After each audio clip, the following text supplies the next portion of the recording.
क्षेत्रफल से कुछ और बहुविकल्पीय प्रश्नों को देखते हैं। प्रश्न संख्या 7।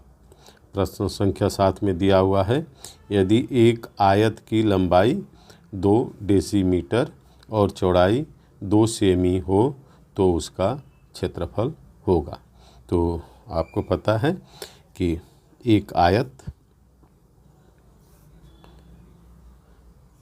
की लंबाई 2 डेसीमीटर है, 2 डेसीमीटर और चौड़ाई 2 सेमी है। तो यहाँ सेंटीमीटर है, यहाँ डेसीमीटर है, तो इस डेसीमीटर को सेंटीमीटर में बनाना आवश्यक है।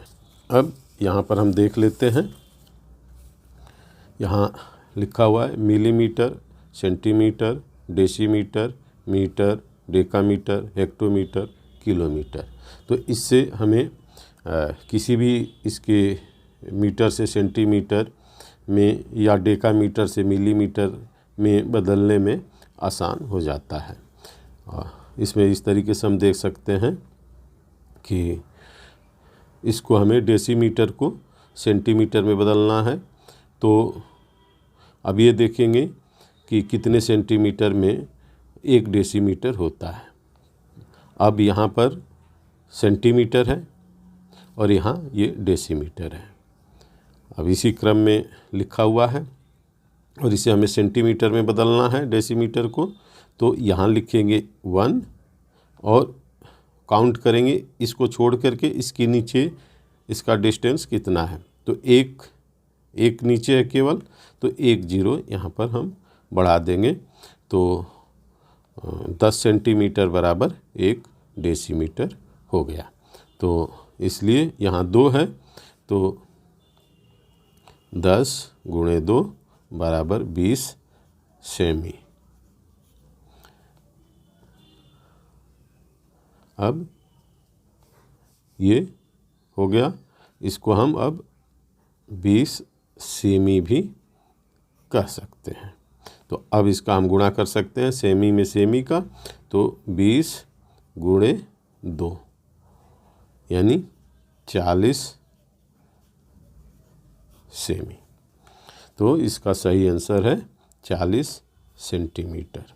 और जब आयत का क्षेत्रफल निकालते हैं तो लंबाई गुणे चौड़ाई, तो इसकी लंबाई 20 है और चौड़ाई 2 है, तो इसका मल्टीप्लाई करके ये आंसर आ गया। अगले प्रश्न को देख लेते हैं। प्रश्न संख्या 8। 2 डेसीमीटर लंबी और 4 सेमी चौड़ी आयत में 2-2 सेमी भुजा के कितने वर्ग बनेंगे। तो इसको समझ लेते हैं। मैं यहाँ पर चित्र भी बना दिया हूँ जिससे कि आसानी से हम समझ सकते हैं कि 2 डेसीमीटर लंबी यानी 2 डेसीमीटर इसकी लंबाई है और 4 सेमी चौड़ाई। तो यहाँ भी डेसीमीटर है और डेसीमीटर से सेंटीमीटर में बदलने के लिए ये नियम मैं बता दिया हूँ। इसको और भी अभी समझा देता हूँ मैं। तो इसमें डेसीमीटर से सेंटीमीटर में बदलना है, तो यहाँ 1 लिखे और इसकी डिस्टेंस 1 है, तो यहाँ 1 0 रखे, इसलिए 10 हो गया। तो 2 डेसीमीटर है, तो 2 × 10 यानी 20 सेंटीमीटर ये इसकी लंबाई हो गई और 4 सेंटीमीटर इसकी चौड़ाई हो गई। तो यहाँ अब ये भी एक आयत है, तो इसका भी 20 × 4, तो 80 सेमी हो जाएगा इसका क्षेत्रफल इस आयत का। और 2-2 सेमी कि कितने इसमें वर्ग बनेंगे ये पूछ रहा है। तो 2 सेमी लंबा, 2 ये 2 सेमी लंबा और 2 सेमी चौड़ा। इस चित्र में देख सकते हैं कि ये जो है 20 सेंटीमीटर का 1-1 सेंटीमीटर पर ये बना दिया गया है। तो ये 20 सेंटीमीटर हो गया और 2 सेंटीमीटर, 4 सेंटीमीटर, 6 सेंटीमीटर, 8 सेंटीमीटर, इस तरीके से ये लिख दिया गया है। और तो 2 सेंटीमीटर इसकी लंबाई हो गई और ये 4 सेंटीमीटर है, तो 1 और 2 सेंटीमीटर ये चौड़ाई हो गई। तो ये सारा ये हो गया 1, यानी इसका हम क्षेत्रफल निकाल लेंगे। 2 सेंटीमीटर लंबा, और अब यहाँ से ये हो गया पूरा 2 सेमी, और यहाँ से ये हो गया पूरा का पूरा 2 सेमी। तो अब इसमें आप देख सकते हैं, ऐसे भी हम काउंट करके इसमें निकाल सकते हैं कि इस तरह के इतने बड़े बड़े इसमें जो स्क्वायर हैं ये 20 बने हैं। और अगर हम इस तरीके से निकालते हैं तो यहाँ पर क्या करेंगे, 2 गुणे 2 यानी 4। तो एक खाने का जो क्षेत्रफल है 4 सेंटीमीटर है, और इस पूरे आयत का जो क्षेत्रफल है 80 सेंटीमीटर है। तो इसको क्या करेंगे, 80 डिवाइड 4, तो 20।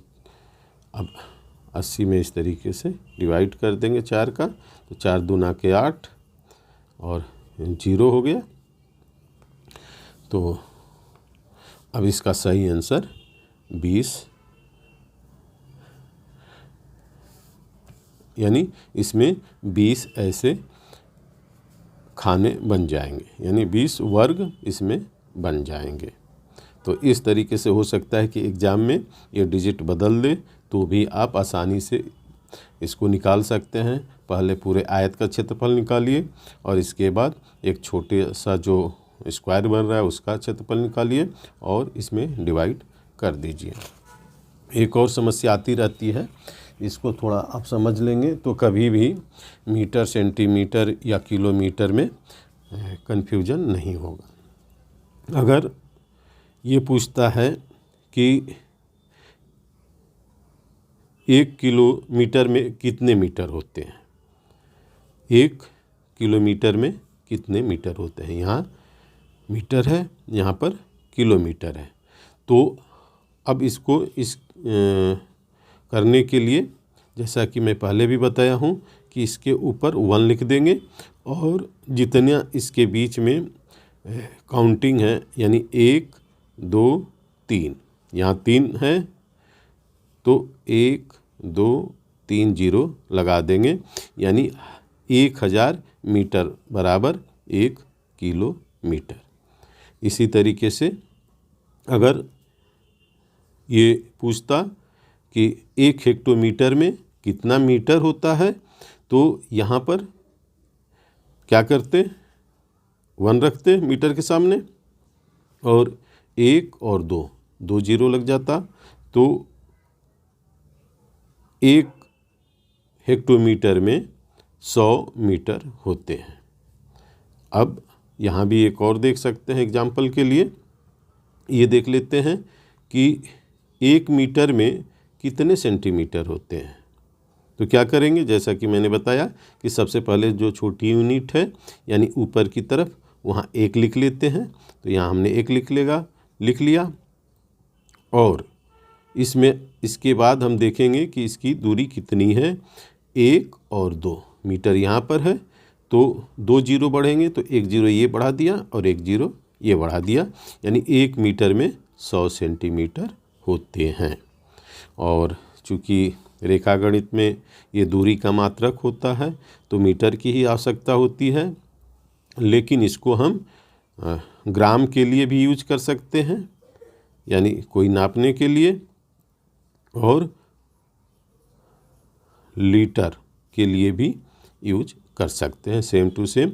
बस यहाँ पर अगर हम किसी चीज़ को तौलने के लिए ये फार्मूला यूज कर रहे हैं, तो ये यहाँ से कट करके सभी ग्राम में बदल जाएंगे। सारे जो मीटर लिखे हुए हैं ये सब ग्राम हो जाएंगे, यानी इसको पढ़ा जाएगा मिलीग्राम, सेंटीग्राम, डेसीग्राम, और यहाँ मीटर के जगह ग्राम हो जाएगा।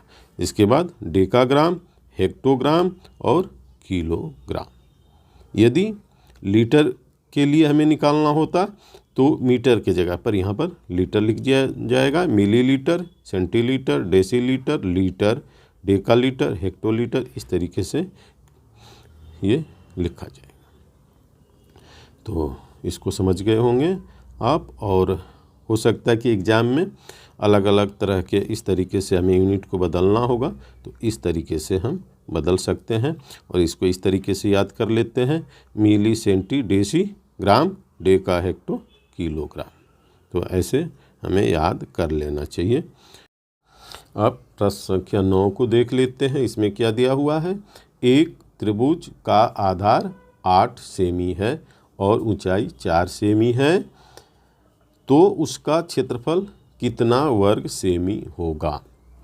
यानी त्रिभुज का हमें क्षेत्रफल निकालना है। तो पहले क्या करेंगे, एक त्रिभुज का आधार, ये त्रिभुज है, ये 8 सेमी है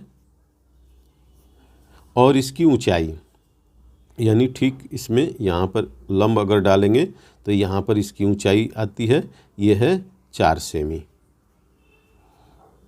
ये 4 सेमी है। तो उसका क्षेत्रफल यानी इस त्रिभुज का क्षेत्रफल क्या होगा। तो इसका जो सूत्र होता है याद रखना चाहिए, 1/2 आधार मल्टीप्लाई ऊंचाई। अब इसी हो सकता है 1 नंबर में केवल ये सूत्र भी पूछ दे, या फिर अगर ऐसे पूछता है इसकी जगह डिजिट कोई भी बदल सकती है, तो इसको हम इस तरीके से निकालेंगे। तो 1/2 के जगह पर 1/2 लिख देंगे और इसका आधार आपको पता है, अगर ए और बी और सी लिख दें तो ए बी आधार है, इसको बेस कहते हैं। तो यहाँ पर हम गुणे 8 लिख देंगे और इसका ऊंचाई 4 सेमी है। यहाँ अगर डी लिख दें तो ए डी 4 सेमी है और यहाँ लिख देंगे 4। अब इसको हम काट दें तो 4, इसको 2 चौके 8, ये 4 हो गया। तो इसका आंसर 4 गुणे 4, 4 गुणे 4 बराबर 16 वर्ग सेमी। तो इसका सही आंसर है 16 वर्ग सेमी। अब प्रश्न संख्या 10 को देख लेते हैं। यह प्रश्न 2019 में आया था और ये प्रश्न अक्सर आता रहता है, इसको समझ लेते हैं। किसी वृत्त का क्षेत्रफल होता है, तो इसके ऑप्शन में था कि 22/7 गुणे त्रिज्या का स्क्वायर, या इसको हम कह सकते हैं पाई आर स्क्वायर। पाई का मतलब होता है, पाई का मान होता है 22/7 और आर का मतलब radius square, pi R square. तो 2019 में ऑप्शन में पाई आर स्क्वायर पूछा गया था और इससे पहले ये 22/7। तो यदि आप इसको पूरी तरीके से समझते हैं तो चाहे ये 22/7 त्रिज्या का स्क्वायर या पाई आर स्क्वायर दे, तो इसको आप आसानी से हल कर सकते हैं। अब एक चीज़ को और देख सकते हैं यहाँ पर कि यदि इसकी परिधि पूछे तो परिधि के लिए वृत्त की जो परिधि अगर पूछे, परिधि यानी सरकमफ्रेंस, तो अगर परिधि निकालना हो तो इसके लिए हम क्या करते हैं, पाई गुणे व्यास, या इसको 2 पाई आर भी लिख सकते हैं। अब 2 पाई आर का मतलब यहाँ पर रेडियस है यानी त्रिज्या है और व्यास इसका 2 गुना होता है, तो इसका अगर इसमें गुणा हो जाएगा तो ये व्यास हो जाएगा। परिधि अगर पूछता है तो परिधि को समझ लें, लेकिन इस प्रश्न के हिसाब से अभी यहाँ क्षेत्रफल पूछा है, तो क्षेत्रफल के लिए ये दोनों आंसर सही है। प्रश्न 11 को देख लेते हैं। वृत्त के कोई भी 2 व्यास अनुपात में एक दूसरे के कितने होते हैं, तो इसमें इसका सही आंसर है समान। अब वृत्त के कोई भी 2 व्यास, एक ये वृत्त है और ये केंद्र है, और केंद्र से परिधि को जो दोनों तरफ रेखा मिलाती है उसको व्यास कहेंगे। ये ओ है और ए है और बी है, तो ये AB रेखा यदि O केंद्र को स्पर्श करते हुए और परिधि के दोनों तरफ स्पर्श करती है तो इसको व्यास या डायमीटर कहते हैं। तो जो इसका अनुपात होता है, अगर ये AB 7 सेमी है और ये जो रेखा है जो चारों तरफ घूम रही है वक्र रेखा, इसको जिसको परिधि कहते हैं, ये 22 सेंटीमीटर होगी। इसीलिए पाई का मान जो है 22 सेंटीमीटर लिखा जाता है। यानी कि अगर ये 7 सेमी है तो ये इसकी परिधि 22 सेमी होगी। और दूसरा भी अगर कोई इससे बड़ा हम वृत्त बना देते हैं तो इसी अनुपात में इसका व्यास और परिधि का जो अनुपात होता है, इसलिए हमेशा समान होते हैं। तो इस बात को समझ लेना चाहिए। और अब अगले प्रश्न को देख लेते हैं। प्रश्न संख्या 12। 3 सेमी व्यास के वृत्त के बराबर एक आयत दी हुई है। इस आयत का आधार यदि वृत्त की त्रिज्या है तो ऊंचाई होगी। यानी ये यहाँ पर मैं चित्र भी बना दिया हूँ समझाने के लिए। और 3 सेमी व्यास के वृत्त के बराबर एक आयत बनाना है। अब ये 3 सेमी का वृत्त है और इसी के बराबर जो है हमें एक आयत बनाना है। यानी दोनों का क्षेत्रफल इक्वल होना चाहिए। अब ये जो बनाया गया है, यहाँ 3 सेमी व्यास का एक वृत्त बनाया गया है और एक आयत बनाया गया है। ये वृत्त के क्षेत्रफल के दुगुने के बराबर है। तो इसको देखने के लिए आप इस निर्णय को समझने के लिए, चूँकि ये प्रश्न आ सकता है पेपर में, तो इसको समझ लेना चाहिए। और इसको मैं वीडियो बनाया हूँ क्षेत्रफल से निर्णय 16 को आप देख सकते हैं। निर्णय 16 इस और भी इसे आसान हो जाएगा समझना। अगर इस निर्णय को बना लेते हैं और समझ लेते हैं तो निर्णय 16 को आप देख लीजिए। और यहाँ भी मैं बता रहा हूँ। तो अब इस वृत्त के दोगुने के बराबर ये आयत बना हुआ है जिसका नाम ABCD है। अब दोगुना है और वृत्त के क्षेत्रफल के यदि बराबर बनाना होगा तो इसको हम आधा कर देंगे तो वृत्त के क्षेत्रफल के बराबर हो जाएगा। और आधा का मतलब ये है कि जो इसका केंद्र है और इस केंद्र को यदि हम O मान लें तो O से हम एक सीधी रेखा ऐसे खींच लें, ये सीधी रेखा खींच लें, यानी AB के पैरेलल रेखा खींच लें। तो इसमें AB यहाँ भी नाम लिख देते हैं, E लिख देते हैं, E और O, ये आयत जो है वृत्त के क्षेत्रफल के बराबर होगा। तो इसमें अब यही कह रहा है कि इसका आधार यानी AB 3 सही 1/7 यानी 3 गुना और उसका त्रिज्या का 7 का 1 भाग 1/7 भाग अगर है तो इसकी ऊंचाई कितनी होगी। तो यहाँ पर इसकी जो ऊंचाई आई, चूँकि यहाँ पूरा 3 सेमी है, यहाँ से यहाँ तक 3 सेमी है और यहाँ इसका हो जाएगा इसका आधा 1.5 सेमी। तो इसलिए इसका सही आंसर होगा 1.5 सेमी। और इसको सही ढंग से समझने के लिए या इस निर्णय को हल करने के लिए निर्णय 16 अवश्य देखिए, तभी ये समझ में आएगा।